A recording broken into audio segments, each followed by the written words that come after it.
Bonjour à toutes et à tous et bienvenue sur Mosaïque Cristal. Aujourd'hui, nous parlerons de dépistage mais aussi d'espionnage. Voici les titres du journal.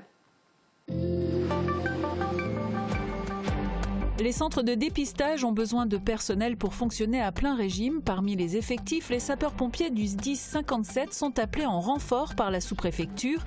Même si c'est la première fois qu'ils participent au dépistage contre la Covid-19, les pompiers sont formés pour effectuer ces opérations. Des points de collecte de dons pour les étudiants en précarité ont été mis en place dans l'arrondissement par l'Opale de Moselle. À Saint-Rinsmin, le périscolaire a récolté 500 sacs dont la moitié a été remise à une association d'étudiants de Strasbourg. L'autre moitié est destinée aux jeunes de Sarreguemines. Comme toutes les autres, la piscine de Sarralbe est fermée actuellement. Les éducateurs sportifs se déplacent dans des écoles de la Casque pour proposer des activités sportives en extérieur aux élèves. 15 classes de Hambach, Sarralbe et Rémerin-les-Putlanges profitent actuellement de ce service. Les licenciés de l'AS Reich se sont retrouvés ce samedi matin pour nettoyer et entretenir les abords de leur stade.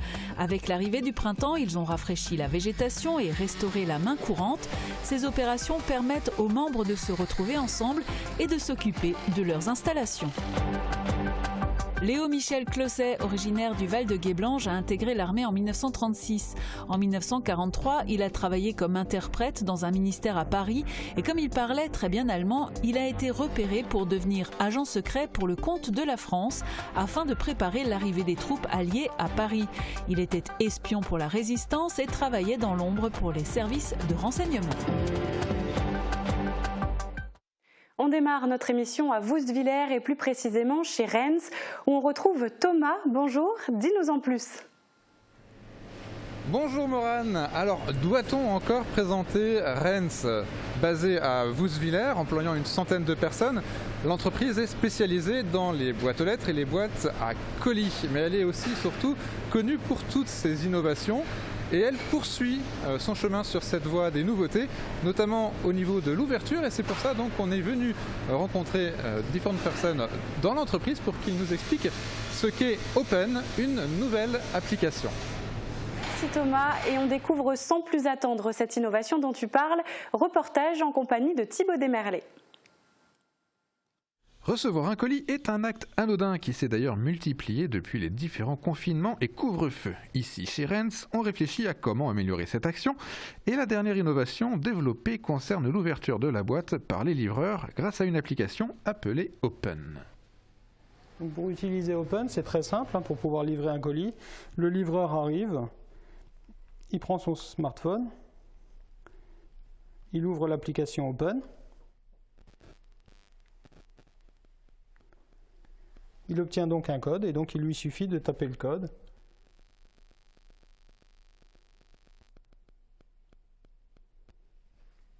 À partir de là, il dit qu'il veut faire un dépôt.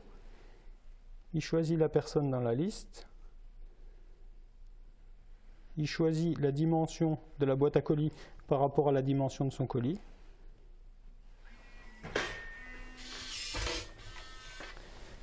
Et il n'a plus qu'à déposer le colis.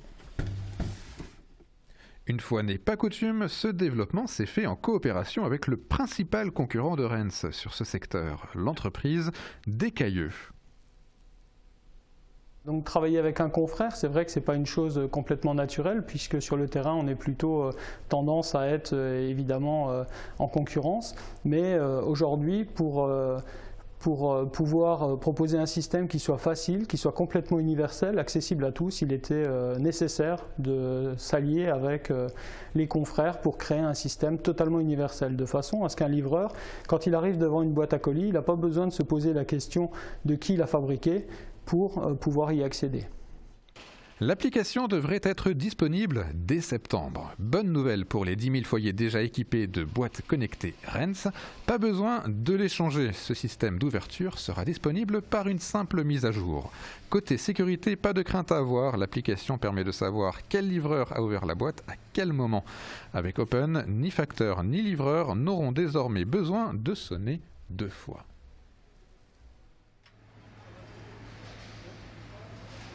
Alain Fischer, le gérant de Rennes, est au micro de Thomas Drouin. Qu'en est-il du développement du marché des boîtes aux lettres et quelles sont ses visions pour l'avenir? Il nous répond.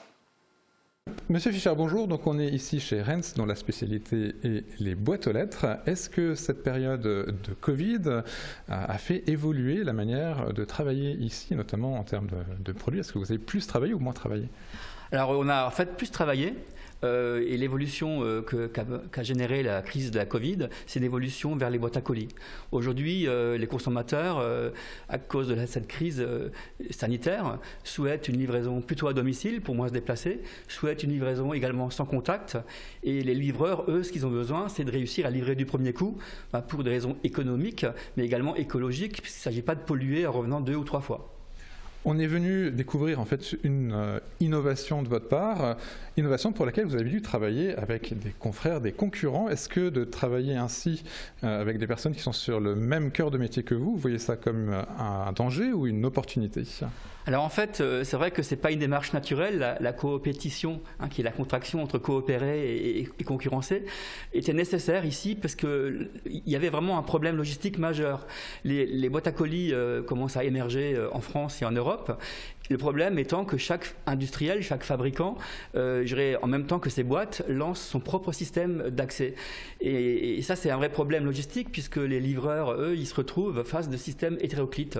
Donc il fallait absolument que les leaders du marché, donc que nous sommes, Rennes et Decailleux, notre confrère, prennent l'initiative et la hauteur de vue pour à proposer au marché quelque chose de standardisé, d'ouvert à tous.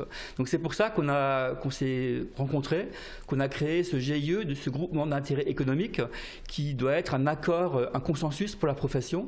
Et donc c'est nous deux qui avons créé ça, mais on ouvre ce GIE à tous nos confrères pour proposer au marché un système unifié d'accès aux boîtes à colis. Alors le GIE maintient évidemment la nécessaire concurrence qui est entre nous, qui doit exister, elle est bonne pour la profession, elle est bonne pour nos clients, mais elle permet également aux livreurs d'avoir une solution unifiée, unique, pratique pour eux.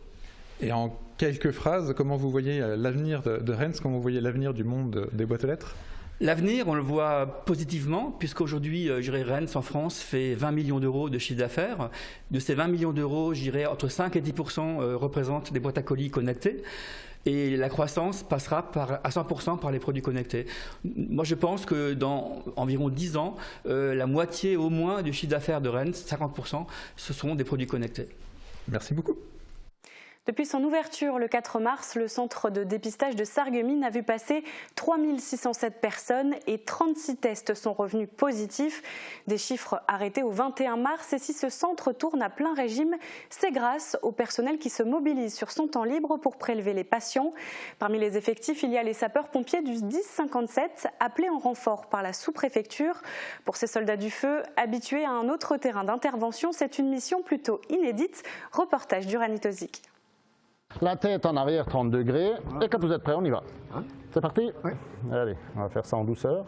Pascal est sapeur-pompier volontaire et chef de centre à Volminster. D'habitude, lors de ses jours de garde, ses interventions portent surtout sur du secours à la personne. Aujourd'hui, c'est en tant que préleveur qu'il officie. La formation que nous avons suivie nous permet d'aborder et de lever les craintes que les gens, lorsque les gens arrivent dans le centre de prélèvement et que ça se passe pour le mieux.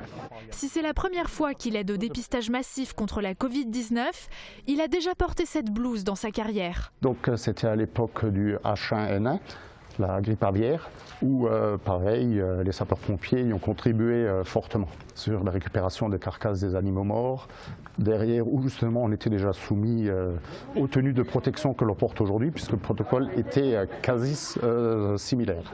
Pour ces pompiers venus en nombre dans ce centre de test à Sarreguemines, la mission est inédite. Mais elle ne détonne pas avec leurs valeurs et ce pourquoi ils se sont engagés. Alors les sapeurs-pompiers sont sur le terrain au quotidien et c'est vrai que la gestion de crise fait partie de nos missions. On a cette adaptabilité à toutes les situations, ce qui nous permet rapidement, grâce à des cellules de crise qui sont constituées à l'état-major, de réagir à toute situation. C'est la préfecture qui en a fait la demande. Les pompiers présents ici le sont sur la base du volontariat et donc sur leur temps libre, ce qui permet de garder un effectif conséquent dans les casernes. D'autres associations de la sécurité civile sont dans les rangs. La Croix-Rouge, la Croix-Blanche, l'Ordre de Malte, la Fédération française de secourisme et de sauvetage, mais aussi du personnel de la casque et du personnel soignant libéral et à la retraite. Et pour permettre au plus grand nombre de se faire tester, le centre de dépistage sera ouvert aujourd'hui, mardi 23 et jeudi 25 mars de 10h à 16h, mais sera fermé les mercredis 24 et vendredi 26 mars. Ce dispositif s'adresse à tout le monde, il est gratuit, s'effectue sans rendez-vous et ne nécessite pas d'ordonnance. Et cette crise sanitaire touche les plus fragiles d'entre nous, mais pas que sur le plan médical. Les étudiants subissent de plein fouet la crise. Depuis plusieurs mois, des actions se sont mises en place pour aider les étudiants en situation de précarité. Collecte de denrées, aide financière, plusieurs associations se sont mobilisées.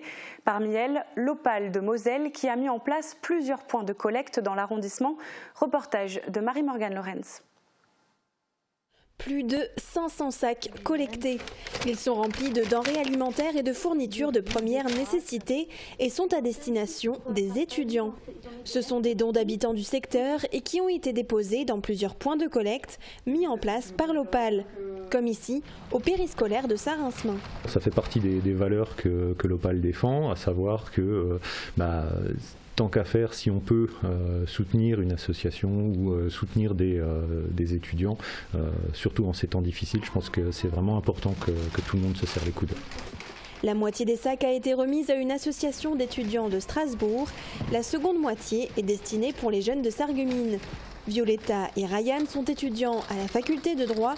Ils viennent récupérer les colis qu'ils distribueront à leurs camarades en difficulté. Ils sont une dizaine à se retrouver dans une situation de précarité. Ça leur permettra d'avoir une certaine sécurité pour ne pas s'inquiéter en fait de demain, savoir qu'est-ce qu'on va manger, comment on va faire. Là, ça... Après, comme dit, il y a une valeur de la République qui est importante, c'est la fraternité. Et comme dit, on est là pour les aider. C'est, comme dit, la fraternité, c'est une des valeurs de notre République, donc on est obligé de répondre à cette valeur. Je remercie d'ailleurs la structure de nous avoir fourni tous ces sacs. Donc ça leur permettra quand même de les utiliser pendant un certain temps. L'action se poursuit. Vous pouvez contacter l'Opale de Moselle pour connaître les différents points de collecte. Et malgré cette crise, les étudiants continuent de travailler en classe. Un projet pour mieux comprendre la logistique, c'est l'idée de la chef du département GLT, Gestion Logistique et Transport de l'IUT de Moselle-Est. Les étudiants de Sarreguemines ont travaillé pendant une semaine sur une étude de cas en Arctique. Ils ont dû rendre plusieurs travaux, dont certains en allemand et en anglais. Reportage de Marie-Morgane Lorenz. 5 matières différentes, 3 langues, un même projet, l'installation d'une supérette et de son entrepôt logistique en Arctique. C'était le défi des étudiants en deuxième année de DUT Gestion Logistique et Transport. Ils ont dû mettre en pratique les cours théoriques appris durant leur formation. Comme la compta, on calcule des amortissements ou des emprunts, mais on n'a pas de suite en fait concrète, c'est de la théorie. Alors que là, on fait des amortissements et tout, et ensuite on va appliquer ça justement pour ce projet et voir comment, si on a bien calculé, si on a bien choisi la bonne solution en fait. Gestion des stocks, gestion budgétaire, gestion des litiges, gestion des flux import-export. Le rythme était soutenu pour les étudiants qui ont eu 4 jours pour travailler sur ce projet. En plus des connaissances en logistique et transport, ils ont dû rendre des travaux en langues étrangères, en allemand et anglais. On a fait de la comptabilité en allemand. Jamais j'aurais pensé réussir à faire ça, mais comme quoi on relève des défis. Les entreprises nous demandent de ne pas uniquement enseigner une langue étrangère, mais demander les étudiants à travailler avec les documents qui sont déjà en langue étrangère. Ce travail effectué en petits groupes a réuni les étudiants en formation initiale et en alternance. Chaque équipe était en concurrence pour proposer le meilleur projet possible. Vous avez trouvé l'information par rapport à On regarde tout de suite les prévisions de Météo France et ne quittez pas. En deuxième partie d'émission, on s'intéresse à un agent secret du secteur. À tout de suite. La météo vous est présentée par le Crédit Mutuel. Une banque qui appartient à ses clients, ça change tout. Qu'il vente, pleuve, fasse froid ou chaud, une maison isolée par Moder Habitat reste agréable et saine au fil des saisons.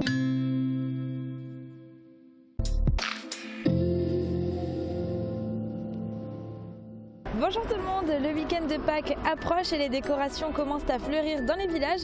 Mais d'ailleurs, d'où vient cette tradition de décorer des œufs? Eh bien sachez qu'elle existait déjà à l'Antiquité dans les traditions païennes. Le retour du printemps était célébré en offrant des œufs décorés, symbolisant la fécondité et le renouveau. Une tradition reprise par l'Église pour célébrer Pâques. Et comme vous le savez, les chrétiens respectaient une période de jeûne de 40 jours entre Mardi Gras et Pâques, où la consommation de lait, d'œufs et de viande était interdite. Mais comme les poules continuaient de pondre durant cette période de carême, ils étaient en général conservés et utilisés à outrance le dimanche de Pâques pour symboliser la fin des privations. Quant au lapin, il est lui aussi un symbole du printemps, tout comme le grand ciel bleu qu'on retrouvera encore demain. La matinée débutera à nouveau dans le brouillard, mais dès le début d'après-midi, le temps sera bien ensoleillé.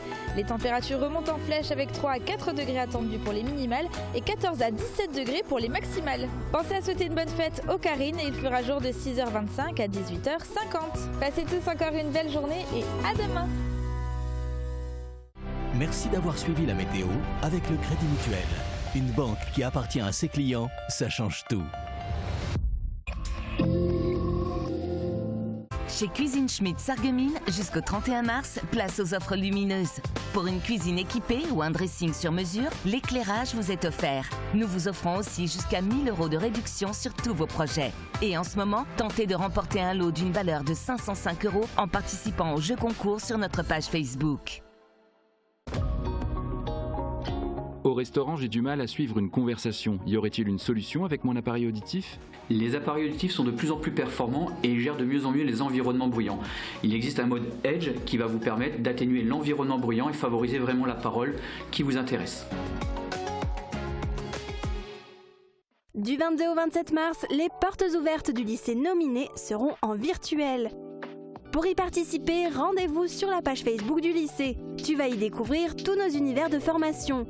Un bac général spécialité scientifique avec par exemple les métiers de l'ingénieur. Ou bien un bac technologique si tu es intéressé par la santé et le social. Et toutes les formations dans l'industriel. Au Nominé, tu peux aussi faire ta formation en entreprise grâce à l'apprentissage. En plus, c'est possible de faire une visite privée du lycée ou d'avoir un entretien avec un prof. Il faut juste t'inscrire en appelant ce numéro. Je te donne un petit avant-goût, on va rendre visite aux élèves de la filière Sciences et Technologies de l'Industrie et du Développement Durable. Dans cette filière, on fait beaucoup de maths, physique, on fait de la théorie comme de la pratique. Ça débouche vraiment sur beaucoup d'opportunités de métier. Donc on a des ordinateurs, des imprimantes 3D pour nos travaux pratiques. On fait des choses assez colossales comme envoyer des jouets aux enfants du Népal. Alors voici des jeux qu'on a imprimés avec les imprimantes 3D du lycée pour les enfants du Népal. Après la 3e, moi je choisis le Nominé.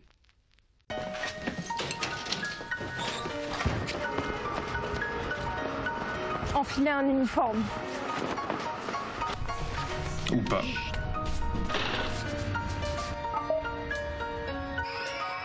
Courir dans tous les sens. Ou rester immobile. Faire des gestes maîtrisés. Ou un peu moins maîtrisé. Se coucher tard. Se lever tôt.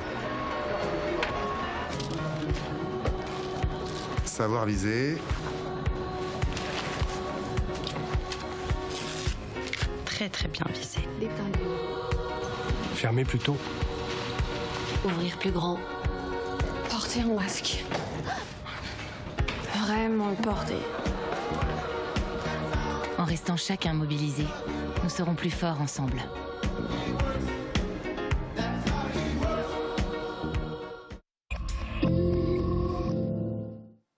S'ils sont privés de natation, les enfants ne sont pas pour autant privés de sport.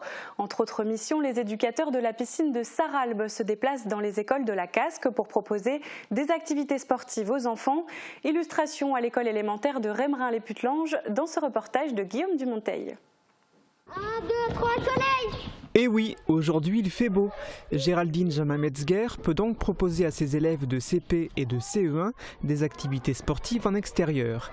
Au programme, échauffement et jeux, de quoi solliciter la motricité des enfants.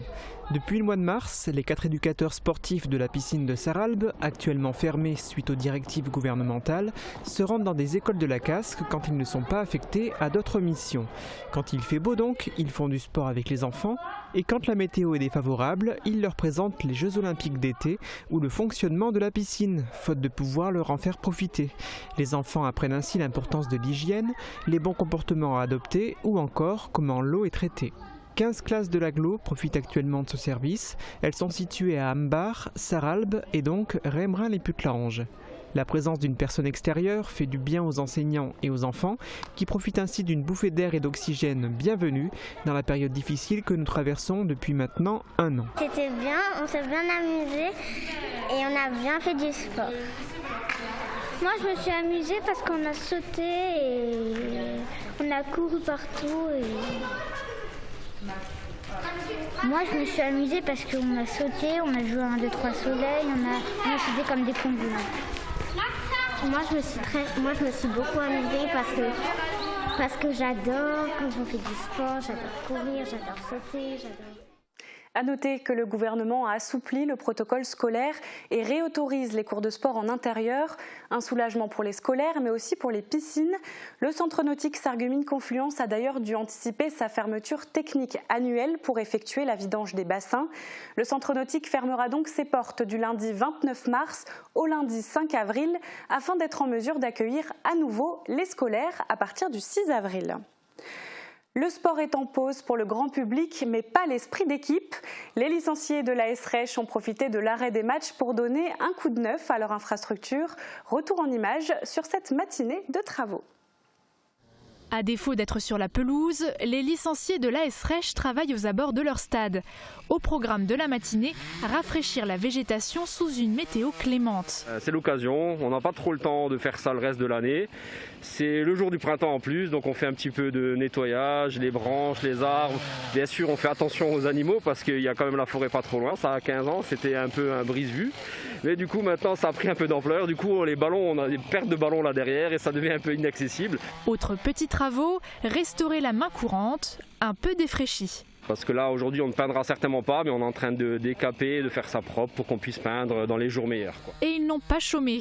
C'était une réflexion nécessaire pour embellir un équipement cher à leur cœur. Nous, on trouve ça bien, que ce soit le club qui s'en occupe et pas une société privée ou quoi. Ça nous permet à nous de nous retrouver, de faire des choses ensemble et puis de se dire c'est notre lieu à nous, on s'en occupe comme il se doit. Fort de 90 licenciés, le club peut compter sur ses joueurs qui restent soudés. Surtout qu'ils n'ont pas foulé le terrain depuis octobre 2020. Un match qui restera en mémoire car l'AS Reich s'était imposé 3-2 contre Olvin 2. Un trike, ce mot ne vous dit peut-être rien. Il s'agit d'un véhicule à 3 roues assez atypique. Vous l'avez sûrement croisé sur les routes du Pays de Bitche. Depuis janvier, une association s'est créée autour de ce moyen de transport. Plusieurs passionnés de la moto se sont rassemblés pour fonder Hype Trikes. Thibaut Desmerlet est parti à leur rencontre.